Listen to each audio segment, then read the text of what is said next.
கோயில் நகரமான கும்பகோணத்தில் இருந்து 8 கிலோமீட்டர் தொலைவில் இருக்குது பட்டீஸ்வரம். ஒருமுறை சிவனை நோக்கி தவமிருக்க நினைக்கும் பராசக்தி பூலோகத்தில் அதுக்கேற்ற ஒரு அமைதியான இடத்த தேடி வராங்க. அப்படி அவங்க கண்டுபிடிச்ச இடம்தான் பட்டீஸ்வரம். தவம் செய்ய வந்த பராசக்திக்கு உதவியாக காமதேனு தன்னோட மகளான பட்டியையும் கூட அனுப்பி வைக்கிறாங்க.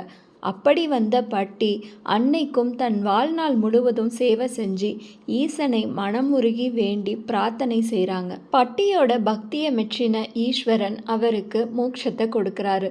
பட்டிக்கு மோட்சம் கிடைச்சதால இந்த இடத்துக்கு பட்டீஸ்வரம்னு பேர் வந்தது. ராமபிரான் யுத்த தர்மத்தை மீறி மறைஞ்சு நின்று வாலியை கொன்றதால அவருக்கு சாயஹத்தி தோஷம் ஏற்பட்டது.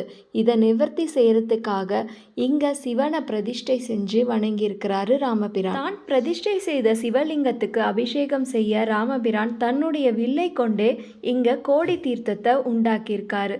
இந்த கோடி தீர்த்தத்துல பக்தர்கள் நீராடினா ராமேஸ்வரத்துல நீராடின பலன் கிடைக்கும்னு நம்பப்படுது.